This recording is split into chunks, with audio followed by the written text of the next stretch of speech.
Distinguished guests for a session hosted by Rocket, please welcome to the stage Mayor Mike Duggan and founder and chairman of Rocket Companies, Dan Gilbert.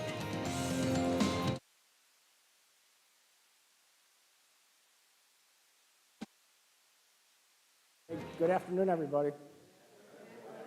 I'm Dan Gilbert. I'm wearing my name tag because I got a big stain. I have to cover it up. That was a whole discussion back there. Anyway, I know you know this guy. By popular demand, he's back on a second showing. Mayor Duggan. They've already seen me. They're sitting here to see you. Oh, There you go. Tell them. just asking the questions. I'm starting to ask the questions, though, so I'm not allowed to? All right. mine are short and sweet, these questions. So Okay. I know you don't like to talk, so here we go. Okay. All right, quick question. By the way, we've done this about 4 times in the last, 6 months? Yeah, Silicon Valley, we Yep. did it together We and did. filled the room. So we've got this down to a science now, sort of. Quick question. Why'd you jump in the mayor's race in 2013? You know, you and I have had similar life experiences. My dad was from Detroit, lived in the city as a kid. The Detroit that I knew from the 60s was a magical place. The neighborhoods were spectacular. Downtown was exciting. And you were really proud. And in the course of my life, the city that I loved, I watched everything be taken away. I watched the auto plants moved out. Then the banks cleared out of downtown. The movie theaters cleared out of the neighborhoods. It was basically 50 years of things leaving, and it was like nobody cared. The state government didn't step in. The federal government didn't step in. The private sector didn't step in. In fact, if anything, they encouraged what was happening. And so, as you well know, in 2013, there were 2 growing businesses in the city of Detroit. The Detroit Medical Center was growing, and there was a company called Quicken that was growing. And there was something inside me, and you should talk about your side, but there was something inside me that said, Detroit has been kicked around so long that if I can do something to level the playing field, I was going to do it. And so, I tell you, it never occurred to me in my career I was going to grow up to be mayor of Detroit. That just was not something that hit the radar, but you know what it was like in 2013. Half the street lights were out. The parks were closed all summer. The cops didn't show up. The ambulance might not show up for an hour.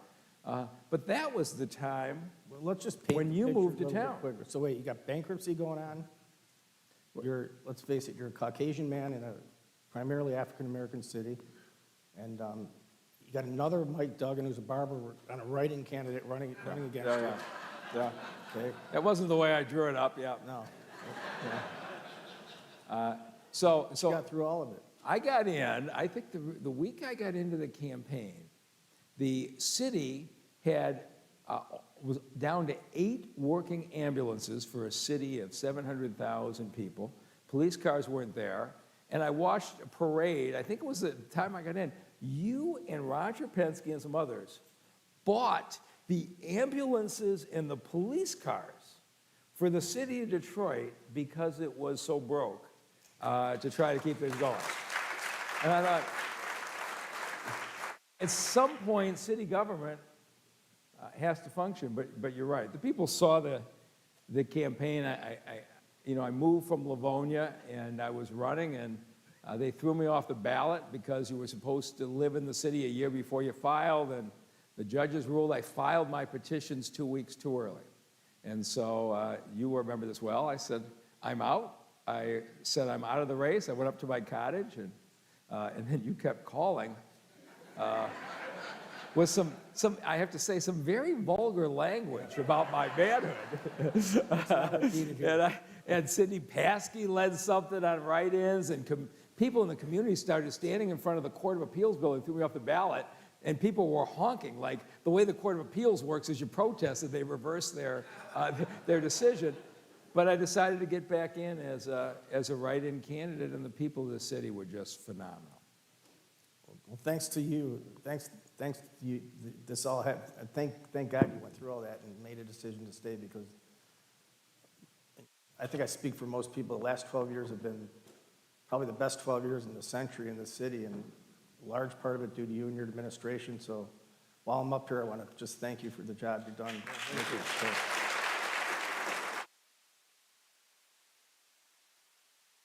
A whole lot of people in this room that were behind me when I was not on the ballot. You never forget how. Well, I ran as a writer. All the same people who say you can't be elected as an independent, they were all pontificating about how you can't be elected as a write-in.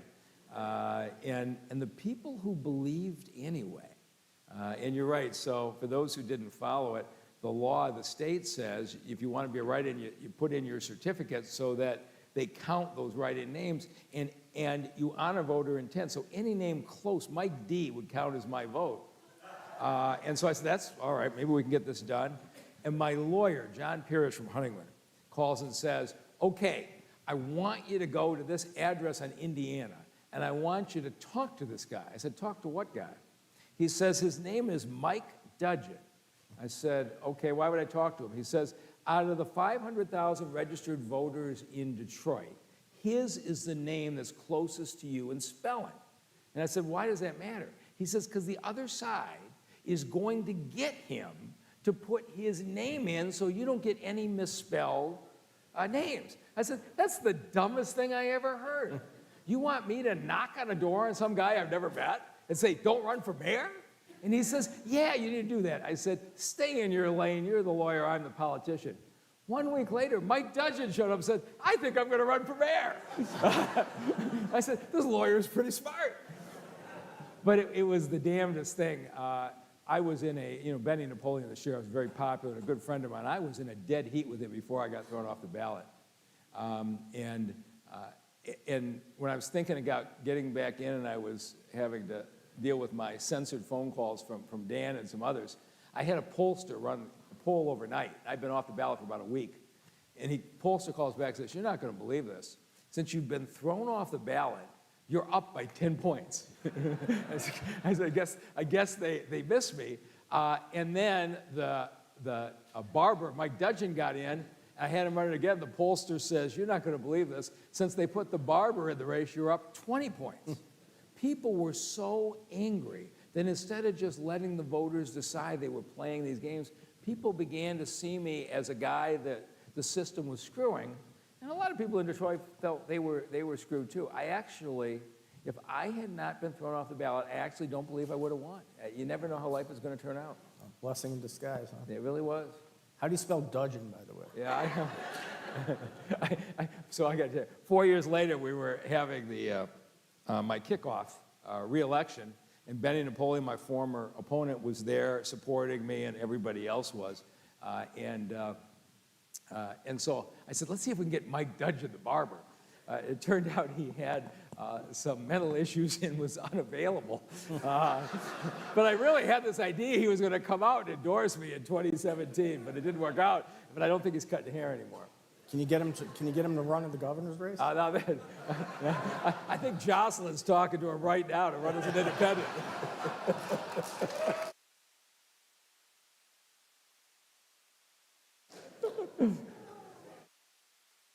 Okay.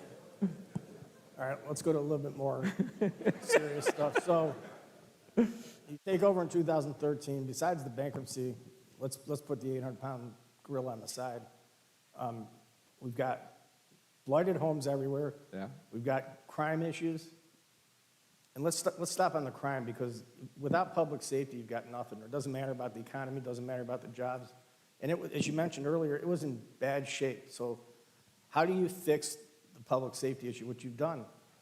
I am, like you are, a metrics guy, and so I meet every 2 weeks with the whole command staff of the Detroit Police Department. The commander's probably 20, 25, and we were not making progress. And finally, I said to these guys, because you had to have a college degree to be a commander, I said, tell me this, what are your degrees in? The 30 senior management of the Detroit Police Department, 29 had criminal justice degrees, and one guy had a chemistry degree. I don't know how he slipped through. But I realized I was beating these guys up over strategic planning and finance and the like. they had no background. And so it's like yelling at the little guy on your baseball team for not hitting a home run. This is just not going to work. And so I went to Wayne State, and I said, I want to set up an executive MBA program for management, because they are running a $300 million, 2,500 employee department. Nobody would run a 2,500 employee, $300 million company without having a whole range of talents. And so I said to them, if you guys want to take these courses, go ahead. And the team started to go, they were serious. They wanted to do a good job. They started to take the courses. Several of them went on to get full MBAs themselves. And a year later, you go to police headquarters and they're talking about the Starbucks business model around the water cooler. This team took metrics. They've got minimum staffing on patrol cars. We always have the right number of people on the streets. They've got the most advanced real-time crime center that you started us off with what you had done, and these green light cameras that track down the people who do the carjackings. And I watched what has turned into the most sophisticated management team. The city of Columbus and the city of Dallas hired their police chiefs out of Detroit from people 2 levels down in our organization. That's how impressive. Now, I did something else that matters. My chief and the top 2 chiefs, I gave them what I call a Jim Harbaugh contract. I brought him in and said, okay, here's what we're gonna do. I started off with James Craig, who was always being talked about for other places. I said, I'm gonna give you a contract, 2 years guaranteed. And if we don't give each other 1 year notice, your contract rolls over. So you always have 1 to 2 year job security. Chief Craig says, that's really good. I never heard of that. I said, you haven't heard the other side of the story. If you leave for another police department, you have to pay me the balance of your contract. So if you really want to be here, you'll like this. Craig stuck out his hand and said, I'll take the deal. But that means if Chicago's trying to recruit him, they're going to have to write a $400,000 or $500,000 check to me before they recruit. That's the deal that we have with Todd Bedison and his top 2 assistants, because they want to be in Detroit long term. They've essentially taken themselves out of national recruitment. And I have got a command staff. If you sat with them, Dan, you would be impressed. They could function in a Quicket environment. They are so on top of, here's our response time, here's our deployment. I've got break-ins between 3 and 5 in the afternoon. We know who the kids are involved after school. We're on top of them. This Detroit Police Department, it's not a coincidence that they've delivered the fewest homicides since 1965. This department's just outstanding today.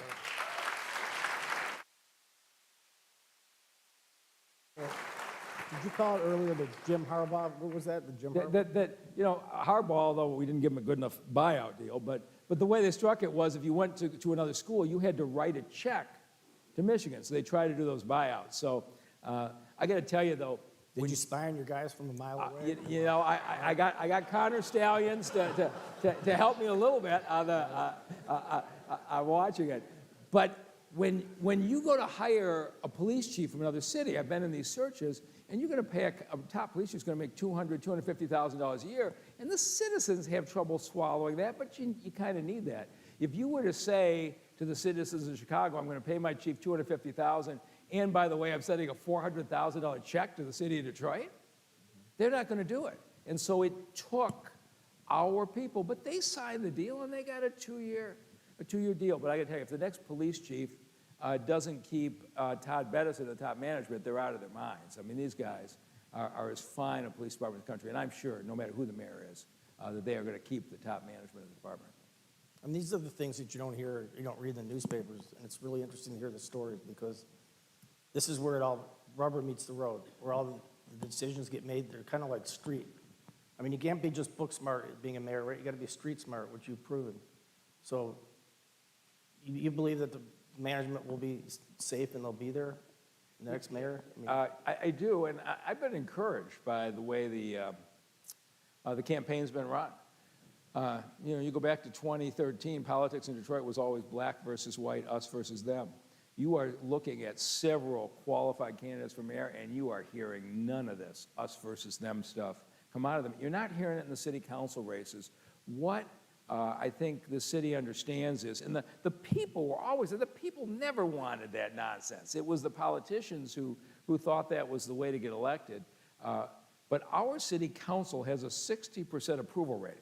That is unheard of in city councils in this country. And they've gotten there by embracing. They have disagreements with me. We sit down in my office, we hammer them out, but you don't see people personally attacking each other at city council meetings. And you know, that's raised the confidence of the business community, hasn't it? Absolutely. I think everybody's confidence is up. And once you know that things are safe, it all goes from there. I mean, you can hire people easier, you can recruit companies easier, residents are willing to come in easier. So without safety, you got nothing. But Yeah. I think it's safe in downtown, at least downtown Detroit. I mean, I think I go to other downtowns across the country. I think Detroit's is safer than all of them. Well, you've seen the huge crowds. Yep. And, you know, the Detroit that I worked in, I've worked in the city since the 80s, right out of law school.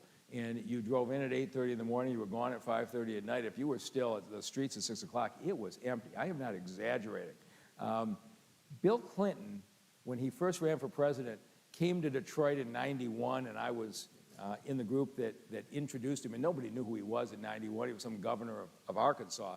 And he came and spoke to a group. It was 5:30 on a weeknight.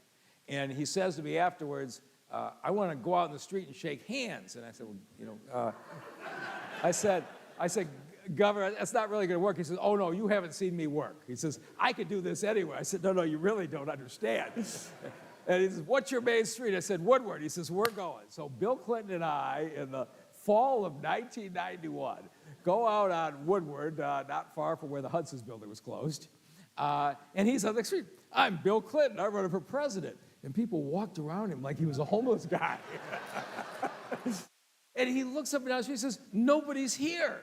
I said, I was trying to explain this to you. He says, there's no city in America that nobody's on the street at 5:30 at night. He said, I've never seen anything like this before. You come downtown today, there are more people on the street in the evenings and weekends than there are at noon at lunchtime. It is a completely transformed city. And so you got people like Dennis Archer, who brought restaurants in when people go the other way, the housing that has been brought into downtown. And You can't even get a reservation anywhere. isn't that Even great? with all these new restaurants. But now I get to ask you a question anyway, because I got to say this. This is Dan Gilbert. All right, I'm running the CEO is probably the DMC probably 2010, 2011, and Dan calls me and says, I'm having this big meeting. I want you to come to it. I said, okay. It's mortgages. What are we talking about here? And he says, no, it's placemaking. I said, what the hell is placemaking? I had never heard the term. And he says, we can't just be businesses where people drive in and out. Placemaking is creating an environment where people want to live, they want to gather. It's how you build population. I never heard anybody talk like that, so I went to Dan's placemaking event, and people were talking about how communities were growing in cities. And I said to Dan, why isn't the government doing this? And Dan basically said to me, yeah, right. He started on this campus Martius, which in the 1800s had been the city center, but had been gone forever. And it was so powerful. You had a vision that this wasn't just going to be a city where people worked and drove home. And now Campus Martius has been named the #1 public square in America. But I have always wondered, how did a guy who run a mortgage company know about placemaking? We visited a lot of places. We did a lot of reading, talked to a lot of consultants that specialized in that. Do you remember them at that meeting? Yeah, oh yeah. They're all fighting with each other over the length of a bench. Right. So, I mean, and this is how much influence that Dan has had on me over the years. So at the DMC, we've got 8 hospitals, and the back of the hospitals was a long stretch of grass that was a vacated brush park. And nobody ever used it except to cross back and forth, maybe from Children's to Harper if you had to make a run. And those folks convinced me to go out to New York to look at Bryant Park, your placemaking people. I have no idea. What in the world is a hospital guy flying out to see Bryant Park? And I looked at the way they used it for a park. I came back and took the Bryant Park picnic benches and layout, created this abandoned brush park, put some music out, and for the next 2 years, it became the central gathering place for DMC employees all summer long and helped unify our workforce. And I thought, Never in a million years would I have thought to create placemaking to build morale, but you had an influence on a lot of people to think differently about our businesses. Well, thank you. You know, as Peter Drucker said, a famous line, you know, the management guru, said, culture eats strategy for breakfast. So tell us about creating the kind of culture with the police department, with the city, because it wasn't known as the top culture in the world when you came in there. Yeah. It is, I could tell us so many different ways, but of course, my cabinet meetings go for 60 minutes with metrics, and it is very intense. And it was an interesting change of culture. I'll tell you a story. I don't think he'd mind me telling this, but you talked about the ambulances. It could take an hour, but when we started, the ambulances showed up in 15 minutes. National standard was 8 minutes. The guy, Sean Larkin, worked for the fire department. He was in charge. I said, okay, tell me what you need. I need 20 ambulances. I need proper preventive maintenance. I need 18 more EMTs on the ambulances, and I need the dispatch system fixed because we're losing too much time. And so over the next 10 months, I got him everything he asked for. And every week they come in and there's charts on the wall and they put their response time, and their response time down to 11 minutes, 10 minutes, 9.5 minutes. He had everything. And I said, Sean, you've got everything, and you are at 9 minutes and 10 seconds. He says, that's an all-time record. I said, no. The national standard is 8 minutes. How much longer is it going to take you to get to 8 minutes? And he says, 2 months. And so in my meetings, I said, okay, put a box around that week 2 months from now. 2 months, Sean came in, 8 minutes, 40 seconds, all-time low. And afterwards, I brought him to my office, and I said, Sean, you're fired. I gave you what you wanted. I like you a lot. You're a good guy. But you didn't make your number. He says, wait, nobody in Detroit gets fired for performance. And I said, I am not accepting a leader who thinks that Detroiters aren't going to get as fast a response time as the suburbs. And you're only losing this job. You're back on the ambulances. You're a really good EMT. And so the fire commissioner brought me a new candidate who came in. I can do this. You gave me everything I wanted. The new candidate, 90 days, literally had a mental breakdown and quit. And I think, okay, I'll get to the third person. My assistant comes in and says, Sean Larkin wants an appointment. And I said, well, that's got to be interesting. I never had a fired person come in. So I said, schedule him. So he comes in, sits down, he says, I want to apologize for my performance. He said, I didn't understand what accountability meant, but if you will give me another chance, I will never again make an excuse for not making my numbers. I said, Sean, I've never put anybody back who didn't make their metrics. He said, yeah, but if I succeed, it'll be a really good story. So I said, this is crazy. I said, okay, you're back in. The next cabinet meeting Wednesday, Sean walked in, everybody looks, what's he doing here? And he says, I'm going to make my number. 2 months later, 7 minutes, 58 seconds, standing ovation. Today, Sean Larkins is still the head. They average 7 minutes, 20 seconds, one of the finest departments in America, and people come across the country to see Sean Larkin, the guru on how you do this. And this is what culture is about. There was a guy here who had talent. There was not enough expectations out of that person. But raising expectations and giving people tools, sometimes they have the mental breakdown and they quit. But sometimes there's something inside them that can achieve more than they want. We've been watching with the Detroit Lions. Dan Campbell, I say this, I watched Dan Campbell's initial interview. You guys remember the biting the kneecap thing. Go back and watch that again. I called Rod Wood when that's done, and I said, you've got this guy. He talked about having a plan for each individual player, where they are their day and where they can get to. And that as a coach, he was going to get them higher and farther than they thought they could go. And I listened to him and I said, this is one of the great turnaround minds. I said, you've got the right culture. But if you go back and watch Dan's interview, you'll see the kneecap wasn't the most important thing. He raised the expectations player by player, and we're all enjoying the results. And that, if you're going to succeed, that's what you got to do. So the culture thing you're talking about earlier, it's accountability, expectations. People know that they're going to be held accountable. They know what your expectations are. You don't have to every day put specifically and exactly what your goal is going to be. They just know overall that's your culture now, and they just operate within it. We have the boards on our office. There was a point at which we probably did 80 metrics a week. Now we do 10. So you're right. I don't bother with the fire response time anymore. I know I've got a chart that shows me, but I know we don't need to focus on that.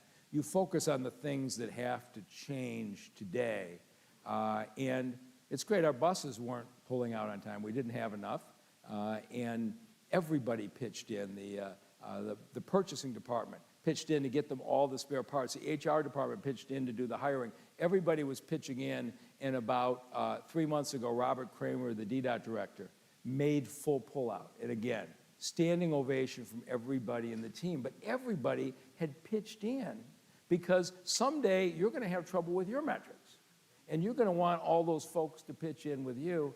And it is a joy to go into cabinet meetings of the city of Detroit today. It is just such a phenomenally talented team.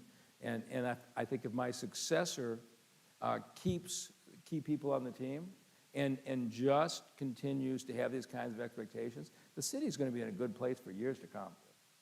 So it also sounds like the city is attracting talented people because of the culture. So I got a chief operating officer, Marcus Van Kopp. Is Marcus in this room? Marcus, stand up. Okay, this guy was the head of commercial banking for J.P. Morgan Chase nationally, okay? I'll tell his story for him. Wave your hand so they all know who you are. He's the tall guy back there, all right? All right? Okay, so this guy gets to be his mid-50s and decides that making a fortune for banks is not his life's goal. That's the way I say it, not the way he says it. He goes off to Stanford and gets essentially a master's in public administration. And leaves a whole career banking, right? He's like Jamie Dimon's top guy. And then the J.P. Morgan guys call me and say, you might want to call this guy because he wants to do public service. I drove down to Chicago. We had lunch. And I said, what do you want to do? And he's like, I need to figure out how to get to the public sector. I said, come on down as the chief operating officer of the city of Detroit. And so I have the head of commercial banking, who never really been to Detroit in his life, comes down, takes over as COO. And as you know, we have an issue in our city. If you start a new restaurant, I don't know, Dennis or Marcus, how many steps is it? 112 or steps? I mean, it's incredible what you have to do, and you have to get your state health department license, you got to get your building code license, and then we put you through a whole city license process. And I said to Marcus, I need somebody who doesn't know anything about city government because people cannot get their damn businesses, in particular their restaurants, open. He tore this thing apart from scratch, walks in at the end of it and says to me, I don't understand what you guys are doing. Do you realize you have a whole city restaurant licensing code that duplicates the health department code and duplicates the building code and has no value? He says, I don't want to make minor changes. I want to throw out the whole city separate licensing process. I bring in a city council member. City council members say, we're in. City council is about to strip out about 80 of these steps so we can get restaurants open in Detroit. But that's what happens when you can bring talent in from the outside, have them have a fresh perspective. So for any of you that wants to start a restaurant in Detroit, Marcus will take you through the process with white glove service.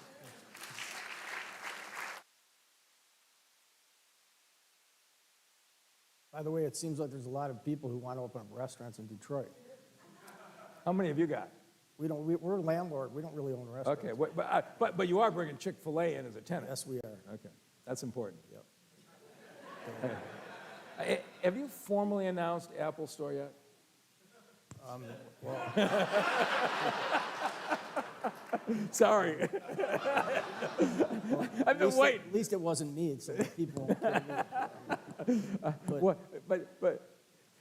What you are bringing into downtown, talk about some of these brands. Never in my life. People shop where they live, which is what's killed the downtown market. But as we brought housing back, the book building, the Water Square, all these other things, you are bringing in shopping experiences that since Hudson's closed we haven't seen. Well, what's amazing now is we get calls from retailers all over the country. It used to be us begging them, calling them and begging them. I mean, the Apple thing took 8 or 9 years. And by the way, it's not us. They're They want to announce it themselves, so keep that in. Okay, all right. Well, we're off the record here. Yep. 2,000 of our best friends. Just But now, I just saw, didn't you get a retail store committed for your Hudson's building? there's a few of them. I don't have the exact. They're all these fancy new brands. I don't know them all. Okay. There is a brand called Aloe that's opening up a store, which young people really like. And I was in California. I went into an Aloe store, bought 2 pairs of shorts. I thought something was wrong. I get to the front desk, 2 pairs like gym shorts. She goes, $150. I go, $75 each. I didn't look at the tags. I go, you know. Did you buy the shorts? I did buy the shorts.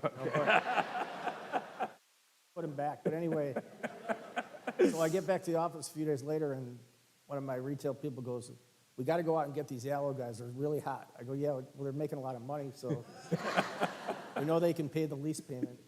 So they're coming in, and there's a bunch of equivalent kinds of stores. So, you know, we have local entrepreneurs opening up stores, and we have national guys coming in. I think the mix is really good. You know, I look at people like Mitch Album, who has got this water ice store. It was very hot on Woodward, and he uses all of the proceeds to support the charities in the city of Detroit. But you set him up as a tenant in prime space on Woodward Avenue so that the Detroit Water Ice could support the community. So how do you make decisions on, I assume you're not making money on leasing out to the Water Ice charity. How do you decide how to balance these? Well, we have what we're calling now the more than profit approach. That doesn't mean we don't care about profits. So there's for-profit businesses, there's non-for-profits. We like this new category called more than profit. So we're a more than profit. So we care about making profits, and we care about our communities, and we want to plow capital back into the communities, which attract better talent, better people. It builds morale in the organization, so both sides win, business side, nonprofit side. So that's how we look at it. And so the businesses that you've got brought back, I'm going to ask this question because this mystifies me. I don't know what it was, 8-10 years ago, I'm visiting you at your office, and you're like, okay, I got to show you this little business I got. I said, wait, we're in the middle of Bedrock and Quicken, and you've got this closet full of sneakers. And I walk into his room, he's got sneakers stacked floor to ceiling, right off his main office at Quicken, and 2 guys there checking out sneakers. I said, what's this? He says, it's the next big thing. And I said, the sneaker closet?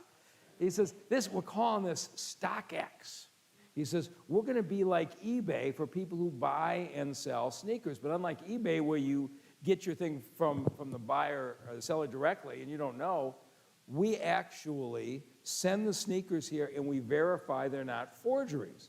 And I see the 2 guys, I said, so how do you guys get to be experts on telling them? And they said, actually, we're the country's 2 best forgers. And they had hired us. Okay, I don't know if we got them out of jail or what. That's a true story. Yeah. I said, this is the craziest thing I saw, Dan. You got 2 forgers in a room with sneakers.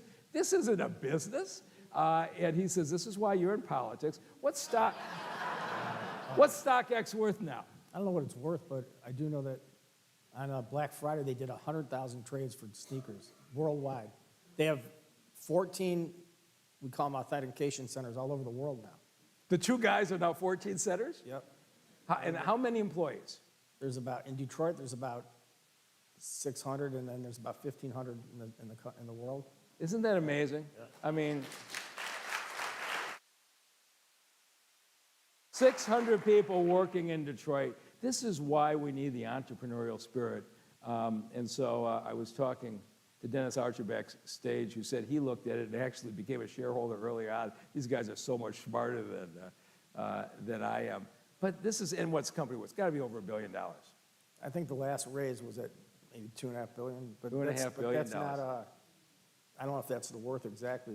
Some people put in some money at that valuation. But this wasn't is Dennis. He got in a lot earlier. Yeah. So many missed opportunities. I'd have been perfectly happy. I just bought a couple of houses in Detroit 12 years ago. I'd be doing just fine. By the way, I think you got to step up your sneaker game. Yeah. I'm going on. You don't think my Skechers would go for much on StockX? Look at a bid ask. Look at these. These are the Donovan Mitchell Adidas. Really? Yeah, I mean, these are hot right now. I'll bet. So I think I'm the oldest sneakerhead in America, for the record. If you became one, you could take that title. Really? Just by a few years. I've got something to shoot for. The next time I am on a stage with you, I don't know, I am going to have, maybe Dennis, maybe you'll help me figure out what's an appropriate pair of sneakers to wear. All right, I'm glad we're talking about shoes. Let's go to the economy. So 6 decades of spiraling economy in Detroit. I mean, everybody's leaving, no business are coming in, population is dropping to very scary levels, and we had the first growth in population in 60 years. Yeah. I mean, truly remarkable. And that was, talking to you early on, that was always your goal. Let's grow the population. So give us a little bit of what happened along the, 12 years and 60 seconds. Yeah, my first State of the City speech in January 2014, I said, judge me on population. And I remember walking out, and Stephen Henderson, who was the editor of the Free Press at the time, says, that was the dumbest thing you could have ever said. And for the next 7 or 8 years, I thought Stephen had been right because it was continually thrown back at me. But the question is, I'm a believer in core metrics. And if more people are moving out of your city than moving in, are you actually succeeding? I really thought it was the measure. And we did a lot of things. We improved services. We brought jobs back. Everybody, GM, Stellantis, Ford, Bedrock, Illich's, Torgo's, hundreds of small businesses. Everybody contributed. But I looked at this and said, what's an advantage we have over the others? And it was the riverfront. We have a riverfront, but the city you and I grew up in, we didn't know we had a riverfront, right? I mean, you had factories and you had cement silos, and unless you went on Belle Isle, you never saw the river. Matt Cullen, the Riverfront Conservancy, did a nice job of creating a river walk, and that was a great thing. We have gone from a river walk to a riverfront. We rebuilt Riverside Park under the Ambassador Bridge into a spectacular park.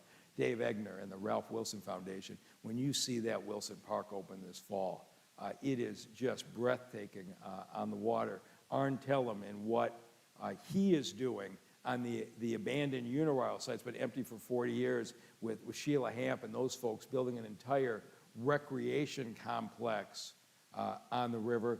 And the riverfront has been the one unifying place people have never had. We've never had the place where everybody came together from Detroit, unless maybe it was a football game or a baseball game, but not one gathering place. And you look at that riverfront on the weekends now as people of all ages, all ethnic backgrounds, all religions, it's just packed.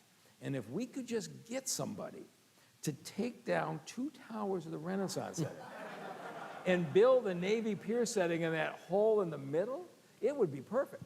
Well, it would be. But what I'll say to this, if we can get a governor that can support us in that, that would be great too. The good news is I think you already have a governor who supports you. Oh, she does. We just got to get a few legislators on our side. That's true. So let me just go back to, you said that you didn't know there was a riverfront. I didn't know there was a river growing up. Yeah, right, right. Yeah. We didn't. I mean, it's hard to explain, but in Detroit, you never knew there was a river. It's never part of your life, right? So how important is I know you just talked about the future of the riverfront. How do you see that? What percent of the story does that tell going forward?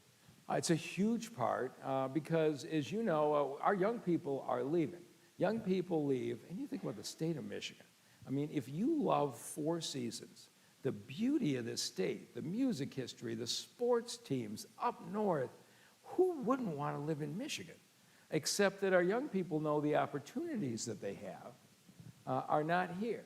But if we're going to fundamentally change the direction of the state, we need to do 2 things, something you understand extremely well. We've got to have the job opportunities they want, and we need to have the quality of life that they want. And the kind of experiences that have been built out in Campus Martius and what DTE did at Beacon Park, what we've done now at Spirit Plaza, and that entire riverfront. We're about to go back and see Roger Penske hosting a Grand Prix that's going to bring just tens of thousands of people downtown. We have to have those experiences if we are going to grow the population. And to me, it's the center of everything. Yeah, so you're touching on a word, experience. I mean, the kids, I'll call them kids for lack of a better word, but coming out of the universities, I mean, that's what they want. They want an experience more than anything else. And I'll tell you what, all you got to do is get them into Detroit and walk them around. Detroit sells now. It didn't used to, but now it does. Yeah. And so I think that's key if you're trying to recruit people, anybody, whether it's employees or whether it's partners or whether it's businesses you're trying to recruit, you got to walk them around. Walk them down Woodward, show them the parks, show them the Beacon.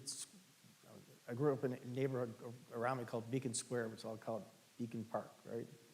Anyway, that's just key. I can't tell people enough that Detroit sells. A lot of you know that. Get their feet on the ground here. Whole different place. And that was what the NFL draft was all about, is you can say whatever you want, but you got to get people here to see it. And so, as you know, we bet the farm. The idea that instead of having the draft at a confined park like every other city's done in recent years, spreading it through the streets of downtown with 775,000 people, if we had had an incident, it would have done enormous damage to our national reputation. I had so much confidence in the police department and the programming folks from the Lions and your folks and the like. I never worried, but that has changed. The number of people I run into who say, I came down for the NFL draft, first time I've been in Detroit in 30 years, now I'm back with my wife for the weekend, I'm back with my kid for a baseball game. But you're right, if we get people here to see what's in the city, we can get them back again and again and eventually get them to stay. Yeah. I mean, there's a certain energy that's here that you don't really see in other cities right now. And some of the former glorious cities are struggling too, in California, as you know. So even cities that have had a great reputation for 60 years can decline, and others can go straight up like we're doing. So I just think we need to keep the momentum going. What's your advice to the next mayor? Well, so let me ask you, the next mayor is going to keep doing what we're doing, but let me ask you this. Have you ever had a stranger experience in your life than you and I on a panel in San Francisco because they wanted us to tell them how to turn around the Tenderloin district and turn San Francisco around like Detroit? Now, was that a crazy experience? It was. I mean, there was a packed house saying, how can San Francisco be like Detroit?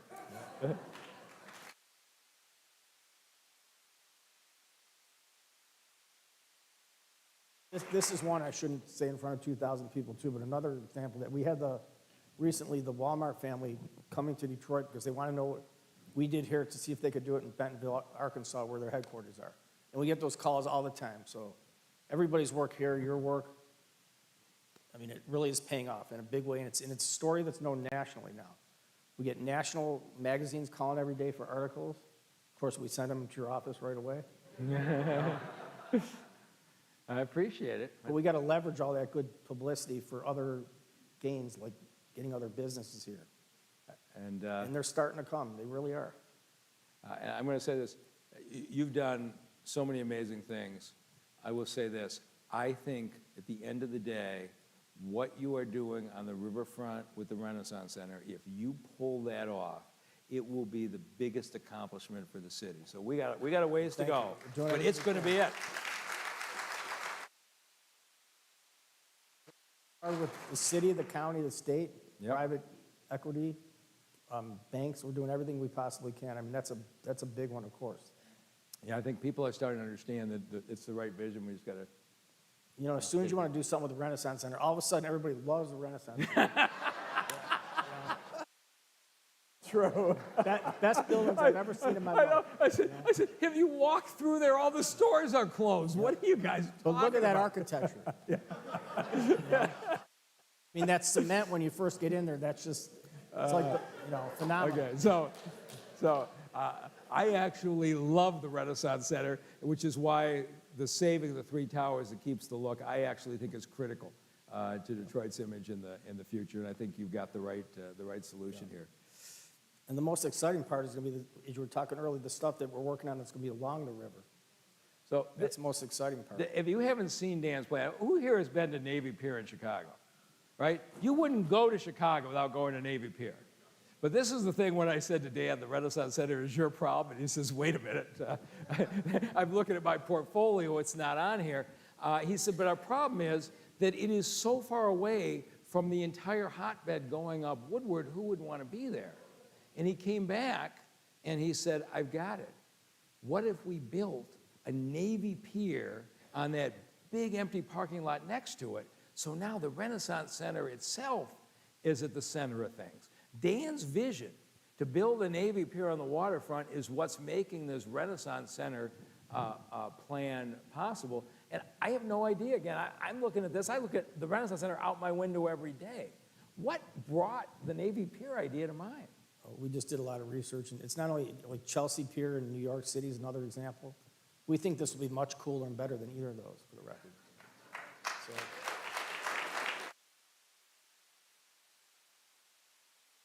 All right, I think they're cutting us off here. is that it? Oh, please wrap up. Yeah. Yeah, I know. Sandy Brewer is really subtle on his messages. Yeah. There's a 50% literacy rate up here. All right. Well, thank you. Thank you. Wait, one more thing. I have to do this. I think we're